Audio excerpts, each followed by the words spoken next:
जय हिंद दोस्तों। ज्ञान बिंदु का हम लोग पॉलिटी पढ़ रहे थे और इसमें जो है दोस्तों एक्सरसाइज हम लोग करेंगे। आप पहली वीडियो नहीं देखे होंगे तो आप जाकर वीडियो देख लेंगे। और यह एक्सरसाइज वीडियो जो है आपको भारत में संवैधानिक विकास जो किया गया था उसी के संदर्भ में इंपॉर्टेंट क्वेश्चन दिया गया है। तो चलिए, पहली बार आप चैनल पर जुड़े होंगे तो चैनल को सब्सक्राइब कर लेंगे ताकि आपको इन्फॉर्मेशन वीडियो मिलता रहेगा। ईस्ट इंडिया कंपनी को बंगाल, बिहार और उड़ीसा को दीवानी अधिकार कब प्राप्त हो जाता, कब सौंपा गया था? तो ईस्ट इंडिया कंपनी ने बंगाल को और बिहार को, उड़ीसा को दीवानी अधिकार कब सौंपी थी? तो इसका सही जवाब दोस्तों 1765 में ये आपको दीवानी प्रदान किया गया था। रेगुलेटिंग एक्ट किस वर्ष पारित किया गया था दोस्तों? तो आप तो भली बात ही जानते ही हैं, आप 1773 इसका सही जवाब मारेंगे। 1773 में रेगुलेटिंग एक्ट को पारित किया गया था। वही क्वेश्चन की बात करते हैं दोस्तों कि निम्नलिखित में से किस अधिनियम के द्वारा बंगाल के गवर्नर को बंगाल का गवर्नर जनरल का पद नाम दे दिया गया? पहले बंगाल का गवर्नर कहा जाता था, लेकिन कौन सा अधिनियम के द्वारा बंगाल के गवर्नर को बंगाल का गवर्नर जनरल कहा जाने लगा? इसका सही जवाब होगा 1773 के रेगुलेटिंग एक्ट के द्वारा जो है बंगाल के गवर्नर को बंगाल का गवर्नर जनरल कहा जाने लगा। 1773 के रेगुलेटिंग एक्ट। निम्नलिखित में से किस अधिनियम के द्वारा मद्रास और बम्बई के गवर्नर और बंगाल के गवर्नर जनरल के अधीन कर दिया गया? तो इसका सही जवाब जो दोस्तों बताना है ये हो जाएगा 1773 के रेगुलेटिंग एक्ट के द्वारा ये मद्रास को और बम्बई के जो गवर्नर को जो है वो बंगाल के गवर्नर जनरल के अधीन कर दिया गया था। यह 1773 के रेगुलेटिंग एक्ट के द्वारा किया गया था। अति महत्वपूर्ण क्वेश्चन था। बात करते हैं अगले क्वेश्चन की। अगला क्वेश्चन पूछा है, निम्नलिखित में से किस अधिनियम ने कंपनी को भारत में राजस्व, नागरिक और सैन्य मामले की जानकारी ब्रिटिश सरकार को देना अनिवार्य कर दिया था? तो ये सब चीज मामले जो है कौन सा अधिनियम के द्वारा जो है सैन्य आपको राजस्व मामले, नागरिक के मामले और सैनिक के बारे में जानकारी ब्रिटिश सरकार को देना अनिवार्य किया गया था? इसका सही जवाब होगा 5 का ये 1773 के रेगुलेटिंग एक्ट के द्वारा यह बात कही गई थी। 1773 के रेगुलेटिंग एक्ट के द्वारा कलकत्ता में अब एक सर्वोच्च न्यायालय की स्थापना किया गया था। तो ये आपको 1773 के रेगुलेटिंग एक्ट के द्वारा 1774 में आपको किया गया था। रेगुलेटिंग एक्ट 1773 के द्वारा 74 में कोलकाता में सर्वोच्च न्यायालय की स्थापना किया गया था।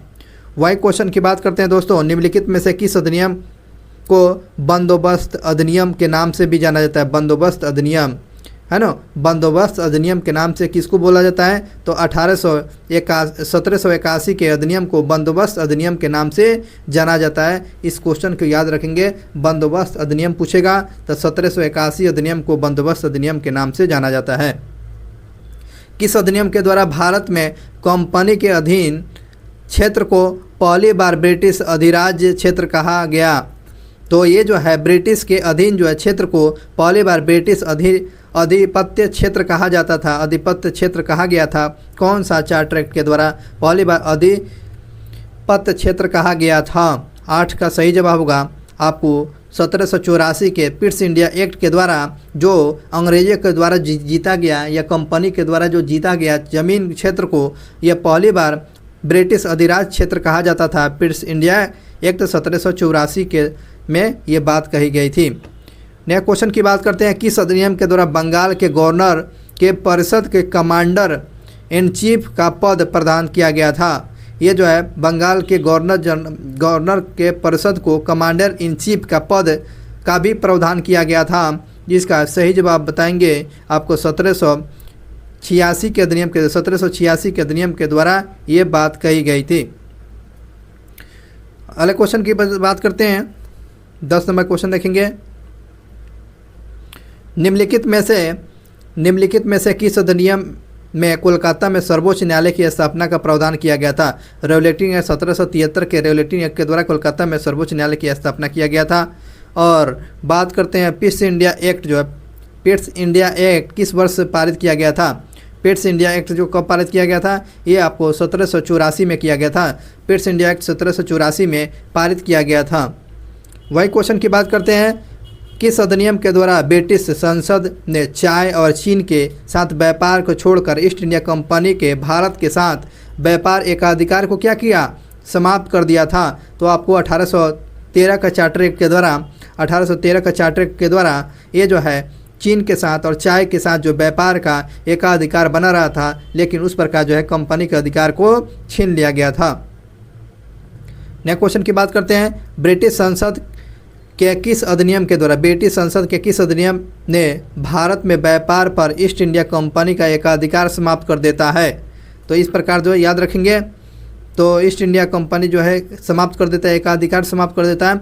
तो याद रखेंगे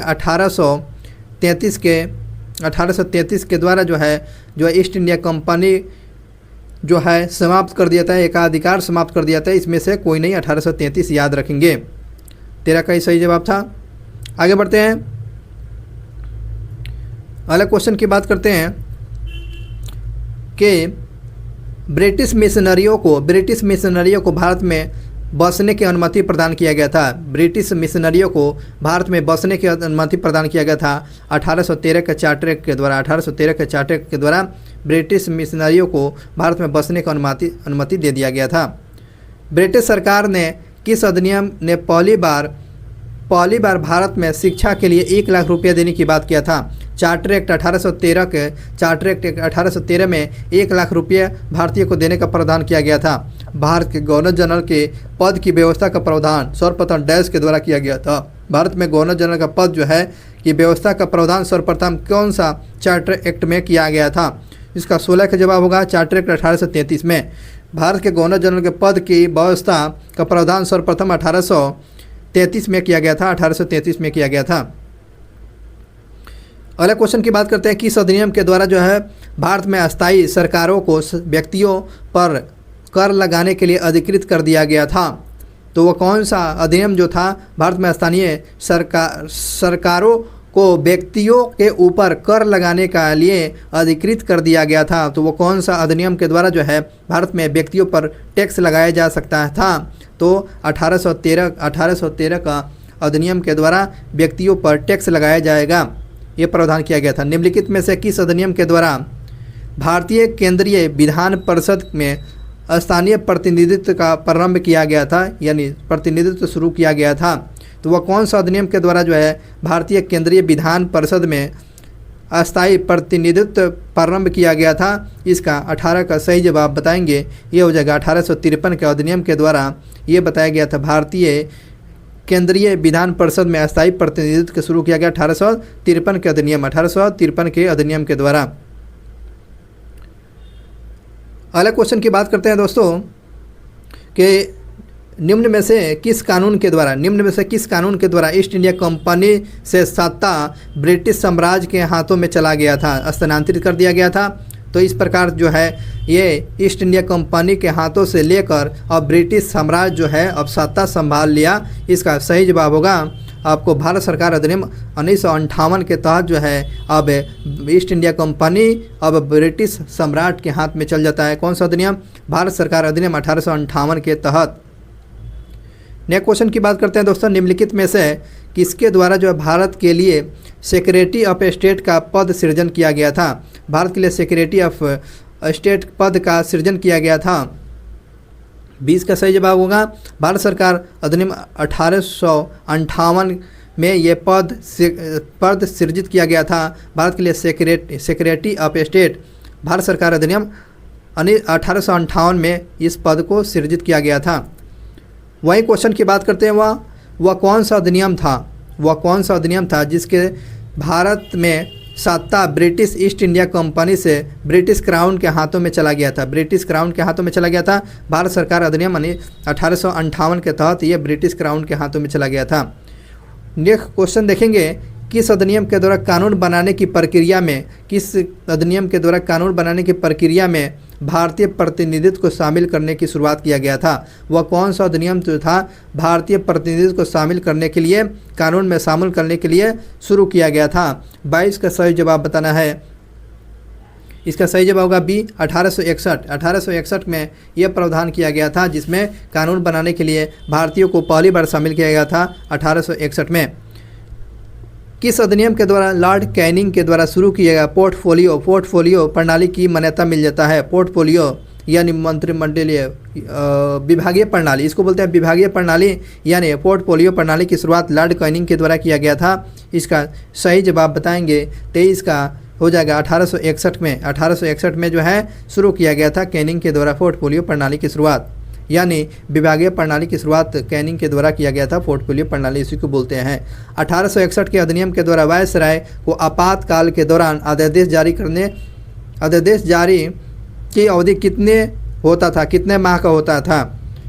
कितने माह का होता था? 24 का सही जवाब बताएंगे। यह 6 माह का होता है। 1861 में जो वायसराय को आपातकाल के दौरान अध्यादेश जारी करने की शक्ति जो समय सीमा जो था आपको 6 मंथ रखा गया था।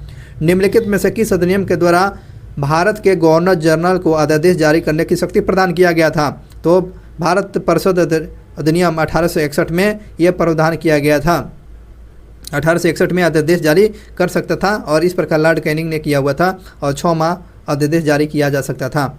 किस अधिनियम के द्वारा केंद्रीय और प्रांतीय विधान परिषदों में अतिरिक्त सदस्य यानी गैर सरकारी की संख्या बढ़ाई गई थी? कब बढ़ाया गया था भाई?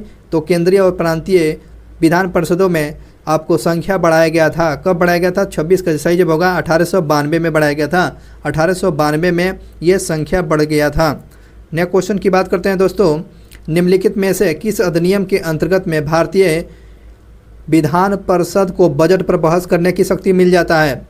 भारतीय को जो है विधान परिषद में बजट पर बहस करने की शक्ति कब मिल जाती है? इसका सही जवाब होगा 1892 में। 1892 जो है बजट पर बहस 92, बजट पर बहस 92, बजट पर बहस 92, 1892 में बजट पर बहस करने की अधिकार मिल जाता है।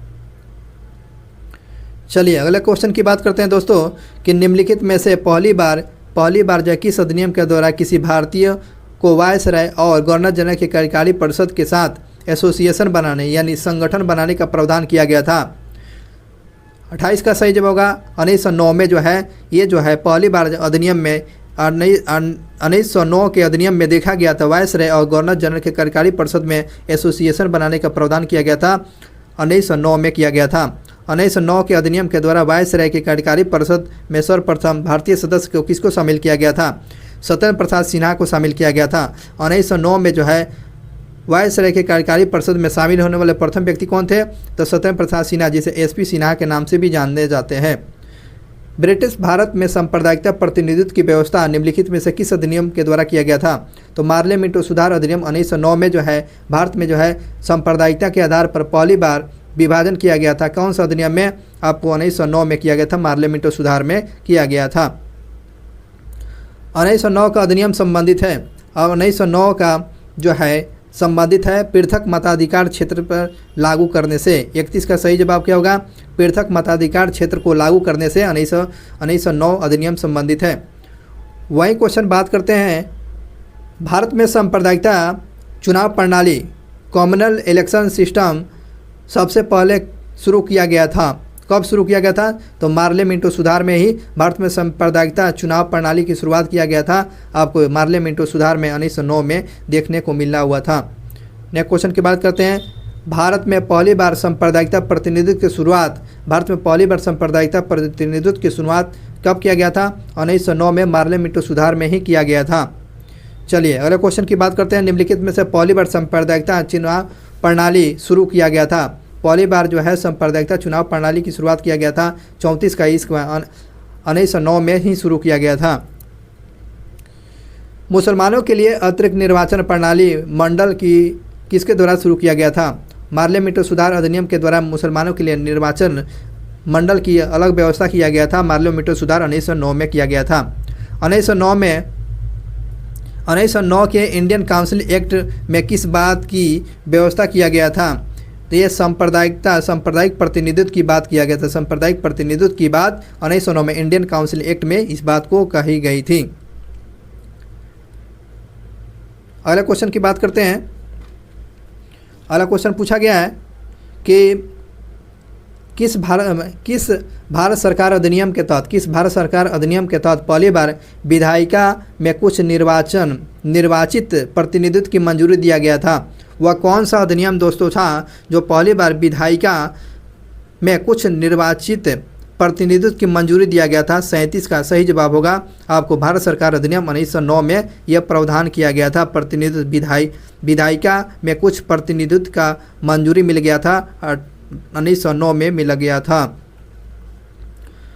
किस अधिनियम में प्रांतों में द्वैध शासन प्रणाली की स्थापना किया गया? किस अधिनियम के तहत जो है कौन सा अधिनियम जो दोस्तों बताना है कि प्रांतों में द्वैध शासन प्रणाली की शुरुआत किया गया था? प्रांतों में द्वैध शासन प्रणाली की शुरुआत किया गया था आपको 1919 में। भारत सरकार अधिनियम 1919 में द्वैध शासन प्रणाली की शुरुआत किया गया था। द्वैध शासन प्रणाली की इंड किया गया 1935 में किया गया, और जो है द्वैध में प्रांतों में नहीं और देश में जो है प्रांतीय द्वैध शासन प्रणाली शुरुआत किया गया। चलिए अगले क्वेश्चन की बात करते हैं। किस विधान पालिका भारतीय विधान पालिका पहली बार द्विसदनीय बनाई गई थी? भारतीय विधान पालिका पहली बार द्विसदनीय कब बनाया गया था? अच्छा क्वेश्चन है, इसका सही जवाब होगा 1919 में पहली बार जो है विधान पालिका पहली बार द्विसदनीय बनाया गया था। कब? 1919 में द्विसदनीय बनाया गया था। केंद्र में कौन सा एक्ट द्विसदनीय विधायिका लाया था? केंद्र में जो है कौन सा द्विसदनीय एक्ट जो है कौन सा एक्ट के द्वारा द्विसदनीय व्यवस्था लाया गया था? 40 का सही जवाब होगा 1919 के एक्ट के द्वारा जो है केंद्र में द्विसदनीय विधायिका लाया गया था। इसका सही जवाब क्या होगा? सी नंबर ऑप्शन होगा 1919 होगा। भारतीय विधान पालिका प्रथम बार द्विसदनीय कब बन गया? भारतीय विधान पालिका पहली बार द्विसदनीय कब बन जाता है? 41 का हो जाएगा 1919 में भारत सरकार अधिनियम के द्वारा भारतीय विधान पालिका पहली बार द्विसदनीय बन गया। अगले क्वेश्चन पर चलते हैं कि द्वैध शासन प्रणाली राज्य में लागू किया गया। द्वैध शासन प्रणाली जो है राज्य में कब लागू किया गया था? आपको याद रखेगा 1919 में जो है 1919 के अधिनियम के द्वारा आपको द्वैध शासन प्रणाली राज्य में लागू कर दिया गया। भारत में द्वैध शासन व्यवस्था का प्रारंभ किस अधिनियम के द्वारा किया गया था? भारत में द्वैध शासन प्रणाली जो शुरू किया गया था कब शुरू किया गया था? 1919 में किया गया था। 1919 में किया गया था। चलिए अगले क्वेश्चन की बात करते हैं दोस्तों कि दिए गए भारतीय अधिनियमों में किस अधिनियम के द्वारा भारतीय प्रांतों में द्वैध शासन की स्थापना किया गया था? द्वैध शासन की स्थापना 1919 में किया गया था। 1919 में किया गया था। अगले क्वेश्चन की बात करते हैं। मॉन्टेस्क्यू-चेम्सफोर्ड सुधार किस अधिनियम से संबंधित है? मॉन्टेस्क्यू सुधार जो है यह किससे संबंधित है? 45 का सही जवाब होगा भारत सरकार अधिनियम 1919 जो को बोलते हैं मॉन्टेस्क्यू सुधार के नाम से बोला जाता है। चलिए अगले क्वेश्चन की बात करते हैं। निम्नलिखित में से किस अधिनियम के द्वारा पहली बार केंद्रीय बजट को राज्य बजट से अलग कर दिया? केंद्रीय बजट और राज्य बजट को पहली बार अलग कर दिया गया था। आपको बताना है 1919 में जो है केंद्रीय बजट और राज्य बजट को पहली बार अलग कर दिया गया था। 1919 में अलग कर दिया गया था। किस अधिनियम के द्वारा वैधानिक आयोग का गठन किया गया? किस अधिनियम के द्वारा वैधानिक आयोग का गठन किया गया जिसका कार्य प्रति 10 वर्ष के बाद संवैधानिक सुधारों की अपनी रिपोर्ट प्रस्तुत करेगा? वो कौन सा था? 1919 के अधिनियम जो था 1919 के अधिनियम के तहत ये इस बात को बोला गया था। अगले क्वेश्चन की बात करते हैं। मॉन्टेस्क्यू सुधार में प्रावधान का सार क्या था? मॉन्टेस्क्यू सुधार के प्रावधान में सार क्या था? इसमें क्या निचोड़ क्या था? ये जो था प्रांतों में द्वैध शासन स्थापित करना, प्रांतों में द्वैध शासन की स्थापित करना, इसका यही प्रावधान था।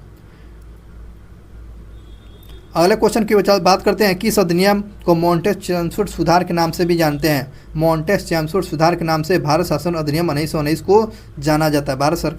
भारत शासन अधिनियम 1919 को मॉन्टेस्क्यू सुधार के नाम से भी जानते हैं। और भारतीय विधान पालिका प्रथम बार द्विसदनीय कब बन गया? भारतीय विधान पालिका प्रथम बार द्विसदनीय कब बन जाता है? 50 का सही जवाब होगा 1919 के भारत शासन अधिनियम के तहत जो है पहली बार भारतीय विधान पालिका द्विसदनीय बन गया था।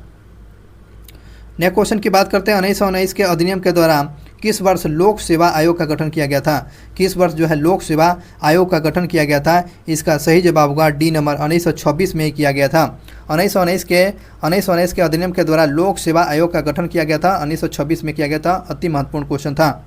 एक संघीय व्यवस्था और केंद्र में द्वैध शासन भारत में लागू किया गया था। एक संघीय व्यवस्था और केंद्र में द्वैध सदनीय शासन लागू किया गया था भारत में। कौन सा बताना है? कौन सा अधिनियम के तहत?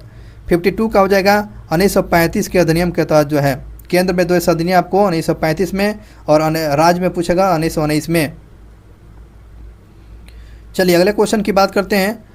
अखिल भारतीय महासंघ स्थापित करने का प्रावधान शामिल किया गया है। अखिल भारतीय महासंघ स्थापित करने का प्रावधान शामिल किया गया है, कौन सा अधिनियम में किया गया है? 53 का सही जवाब होगा ए, भारत सरकार अधिनियम 1935 में किया गया है। भारत सरकार अधिनियम 1935 में इस प्रावधान को शुरू किया गया था। निम्नलिखित में से किस एक अधिनियम में भारत में संघीय शासन की व्यवस्था किया गया? संघीय शासन, फेडरल कोर्ट, फेडरल शासन की स्थापना किया गया था। भारत शासन अधिनियम 1935 में संघीय शासन व्यवस्था की अपनाने की बात किया गया है 1935 के भारत सरकार अधिनियम 1935 में। अगले क्वेश्चन पर चलते हैं। 1935 के अधिनियम के द्वारा स्थापित संघ में अवशेष शक्तियाँ किसको दिया गया था? अवशेष शक्तियाँ किसको प्रदान किया गया था? 55 के सही जवाब होगा गवर्नर जनरल को अवशेष शक्तियाँ दिया गया था। अवशेष शक्तियाँ जिसे विशेष शक्तियाँ बोलते हैं, यह गवर्नर जनरल को ये पावर दिया गया था, अवशेष शक्तियाँ जिसको बोलते हैं। भारत शासन अधिनियम 1935 के तहत प्रस्तावित संघीय प्रणाली था। भारत शासन अधिनियम 1935 के तहत जो संघीय के तहत प्रस्तावित संघीय प्रणाली था, कैसा था? तो आपको संघ, भारत संघ होगा, भारत से क्या होगा? संघ होगा। इसका 56 कैसे क्या होगा? नहीं, इसमें जो होगा इसका ए नंबर ऑप्शन होगा all India federation, Akhil Bharatiya संघ होगा।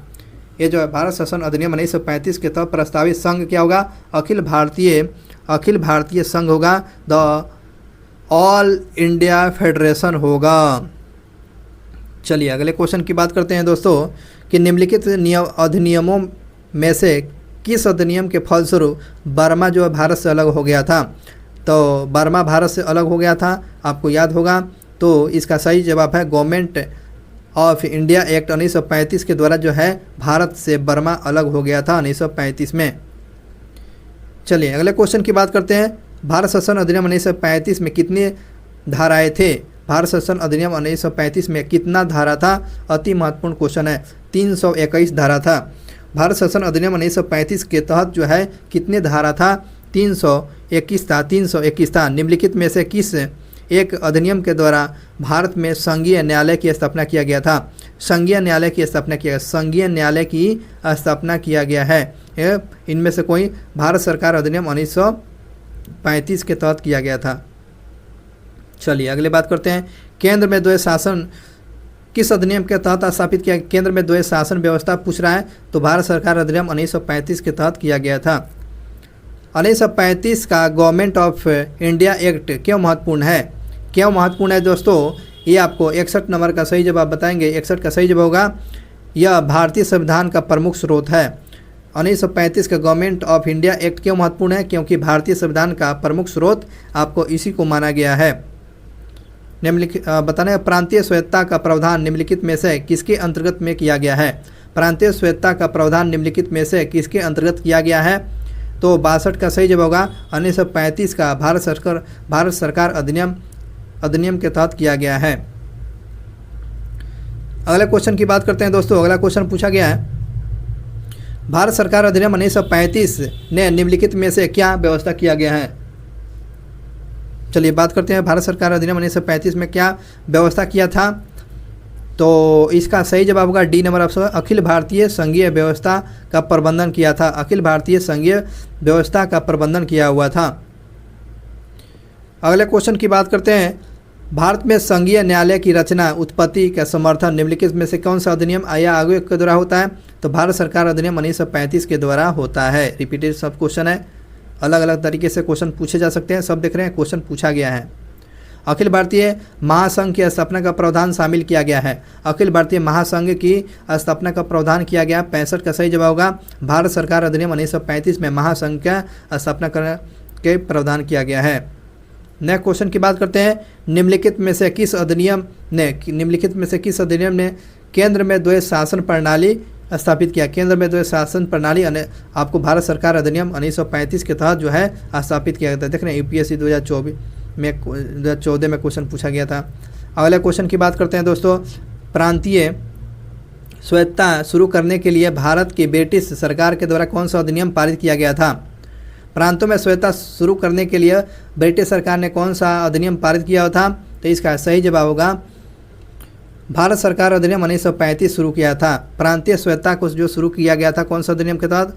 1935 के भारत शासन अधिनियम के तहत किया गया था। नेक्स्ट क्वेश्चन की बात करते हैं कि भारत शासन अधिनियम 1935 के द्वारा स्थापित संघ में विशेष शक्तियाँ दिया गया है। विशेष शक्तियाँ किसको दिया गया है?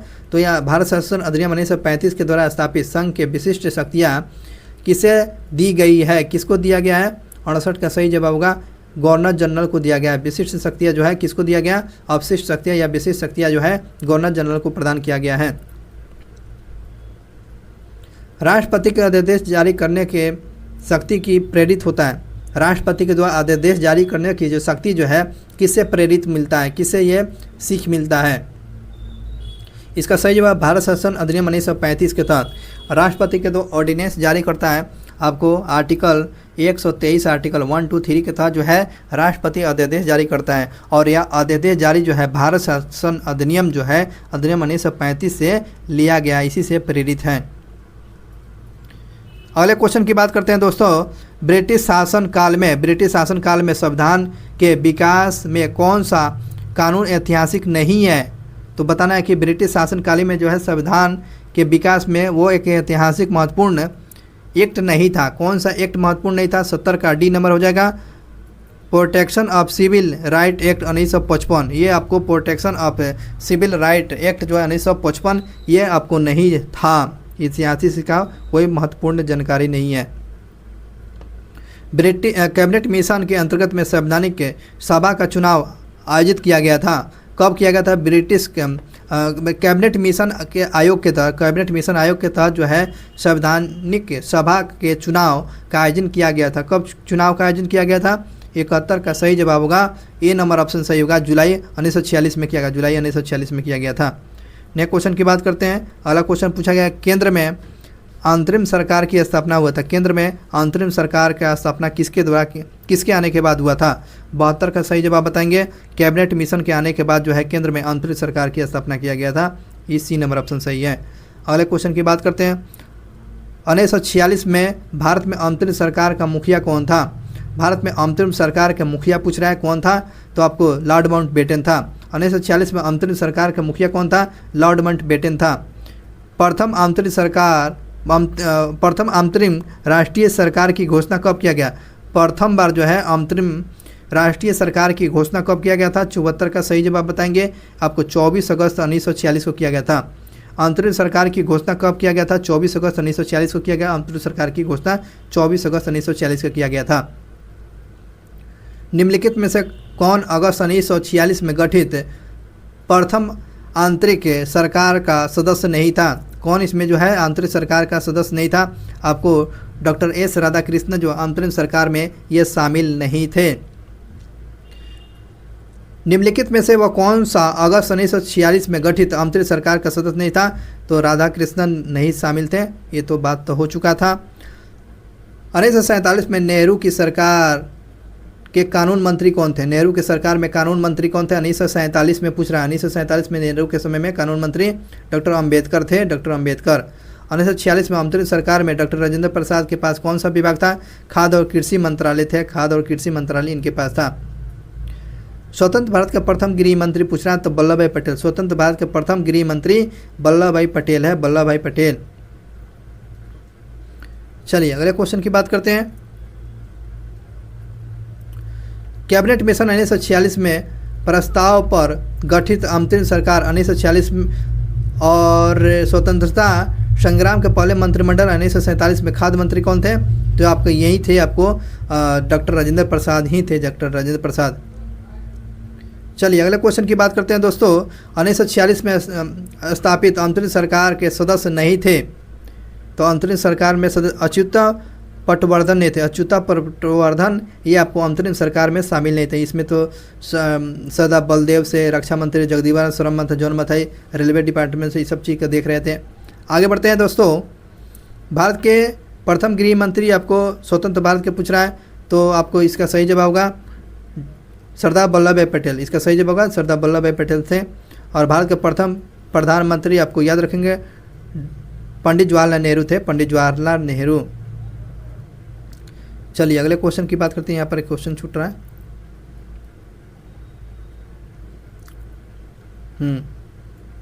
अब लेवल 2 की बात करते हैं। लेवल 2 जो सेट नंबर 2 है, इसमें लेवल 2 जो दिया गया है। चलिए लेवल 2 में जो बात करते हैं, 1773 के रेगुलेटरी अधिनियम का पहला कदम थे, जिसमें क्या शामिल था? इसका सही जवाब होगा ब्रिटेन की संसद को भारत पर विधि बनाने का अधिकार पर बल मिल जाता है। अति महत्वपूर्ण क्वेश्चन था। 1773 के रेगुलेटरी के अधिनियम के तहत पहला कदम क्या था? तो यह ब्रिटिश संसद को भारत पर जो है कानून बनाने का अधिकार मिल जाता है। भारत पर कानून बनाने का अधिकार कौन सा रेगुलेटरी एक्ट? 1773 के रेगुलेटरी एक्ट के तहत मिल जाता है। अगले क्वेश्चन की बात करते हैं दोस्तों। 1773 के विनियमन अधिनियम को दोष को दूर करने के लिए ब्रिटिश संसद के द्वारा पारित कौन सा अधिनियम, जो ईस्ट इंडिया कंपनी जो 1784 के नाम से जाना जाता है? तो पिट्स इंडिया एक्ट 1784 को जानते हैं। इसका सी नंबर ऑप्शन सही है। बात करते हैं तीसरे नंबर क्वेश्चन की। Dash Pitt's India act British east India company के वाणिज्य और राजनीतिक क्रियाकलापों के बीच अंतर करता है। तो कौन? पिट्स इंडिया 1784 ही करता है, 1784 ही करता है। अगले क्वेश्चन की बात करते हैं। निम्नलिखित में से कौन से अधिनियम ने ब्रिटेन में एक ऐसा नियंत्रण बोर्ड की स्थापना का प्रावधान किया जिसके माध्यम से ब्रिटिश सरकार भारत में ईस्ट इंडिया कंपनी की दीवानी, सैनिक और राजस्व संबंधी सभी मामले की पूरी तरह से नियंत्रण कर सका हुआ था? 4 का सही जवाब क्या होगा दोस्तों? 4 का इसका सही जवाब होगा 4 का इसमें सही जवाब होगा 1858 के अधिनियम के तहत जो है पूरा नियंत्रण में कर लिया हुआ था। अगले क्वेश्चन की बात करते हैं। भारत के गवर्नर जनरल को किस एक्ट के द्वारा अपनी समिति के निर्णय को अस्वीकार करने का अधिकार मिल जाता है? तो बहुत ही अच्छा क्वेश्चन है दोस्तों। भारत के गवर्नर जनरल के किस एक्ट के तहत अपनी समिति के निर्णय को अस्वीकार करने का अधिकार मिल जाता है, पावर मिल जाता है? 5 का सही जवाब होगा 1786 के अमेंडमेंट। 1786 के अमेंडमेंट के द्वारा जो है उसको निर्णय को क्या कर सकता था? गवर्नर अस्वीकार भी कर सकता था। किस अधिनियम ने भारतवासियों को अपने देश के प्रशासन में हिस्सा लेने की संभावना बना हुआ था? अपने में कौन सा अधिनियम जो था भारतीयों को जो अपने देश में प्रशासनिक हिस्सा लेने की संभावना बना हुआ था? यह क्वेश्चन पूछ रहा है। ये हो जाएगा चार्टर एक्ट 1833 में। चार्टर एक्ट 1833 में जो है भारतीय जो लोग थे उससे प्रशासन में भाग ले सकते थे। चार्टर एक्ट 1833 में। 1853 के अधिनियम के संबंध में निम्नलिखित में से कौन सा कथन सही है? 1853 के पूछ रहा है। 1853 में अधिनियम के बारे में कौन सा कथन सही होगा? 7 की बात करते हैं। इसके द्वारा गवर्नर जनरल के नई विधान परिषद का गठन किया गया, जिसमें भारतीय विधान परिषद का, जिसे क्या भारतीय विधान परिषद कहा जाएगा। बिल्कुल सही है। दूसरी बात करते हैं। इसमें सिविल सेवकों की भर्ती का चयन हेतु खुली प्रतियोगिता के शुरू किया गया था। ये भी बिल्कुल सही है। दोनों बात सही किया गया, दोनों बात सही है। निम्नलिखित कथनों पर विचार करना। चलिए विचार कर लेते हैं। तो 1858 के अधिनियम के द्वारा 15 सदस्यीय परिषद का गठन किया गया था, जो किसी भी विषय में निर्णय ले सकती थी। बिल्कुल बात सही है। किसी भी विषय के बीच में निर्णय ले सकता था। ये नंबर ऑप्शन सही है। दूसरी बात करते हैं। 1858 के अधिनियम ने भारत में प्रचलित शासन प्रणाली में क्रांतिकारी परिवर्तन कर दिया था। हाँ बिल्कुल बात सही है। यह क्रांतिकारी परिवर्तन था 1858। इस प्रकार दोनों सही है। नया क्वेश्चन की बात करते हैं। भारत में प्रतिनिधित्व सरकार का नींव किस अधिनियम के द्वारा पड़ा हुआ था? भारत में जब प्रतिनिधित्व शासन प्रणाली की जो नींव कब पड़ा हुआ था, ये आपको याद रखेंगे। भारत परिषद अधिनियम 1861 में। भारत में प्रतिनिधित्व सरकार का नींव कौन सा अधिनियम है? 1861 में। 1861 में प्रतिनिधित्व सरकार का नींव 1861 में मिल जाता है। निम्नलिखित में से किस अधिनियम के अंतर्गत में भारतीय विधान परिषद पर बजट पर बहस करने का अधिकार मिल जाता है? बजट पर बहस 72 1872 में, बजट पर बहस 72 में, 1872 में हुआ था बजट पर बहस 72 में। निम्नलिखित में से किस एक अधिनियम में सिख, यूरोपीय और भारतीय क्रिश्चियनों के लिए सांप्रदायिक निर्वाचन प्रणाली की शुरुआत कर दिया गया था? इसका सही जवाब होगा 11 का हो जाएगा 1919 में भारत शासन अधिनियम के द्वारा सिख, ईसाई, यूरोपीय को जो है सांप्रदायिकता निर्वाचन प्रणाली में शामिल कर दिया गया था 1919 में। चलिए अगले क्वेश्चन की बात करते हैं दोस्तों। अगला क्वेश्चन पूछ रहा है निम्नलिखित में से उदारवादियों की कौन सी एक मांग मार्ले मिंटो के सुधार में स्वीकार किया हुआ था। उदारवादियों के वह कौन सा एक मांग जो था मार्ले मिंटो सुधार में स्वीकार किया हुआ था। बहुत अच्छी बात है। तो कौन सा सुधार किया था, 12 का सी जो हो जाएगा परिषदों में आकार में विस्तार करना। परिषदों में आकार में विस्तार करना ये आपको उदारवादियों के मार्ले मिंटो सुधार में इसको स्वीकारा हुआ था, परिषदों में आकार में उसका बढ़ोतरी कर देना। चलिए अगले क्वेश्चन की बात करते हैं। भारत का संविधान लागू होने तक स्वतंत्र के पश्चात इसका शासन किसके अंतर्गत चलाया जा रहा था। तो 1935 के भारत शासन अधिनियम के अंतर्गत में चलाया जा रहा था और इसी से भारत का शासन व्यवस्था चलाया जाता है, भारत शासन अधिनियम 1935। 14 की बात करते हैं, उसमें सुलेमित नहीं है तो भारत विवाद साइमन कमीशन 1928 में आता है, 1928 में आता है। ये भारत विभाजन ने बिल्कुल गलत दिया हुआ है।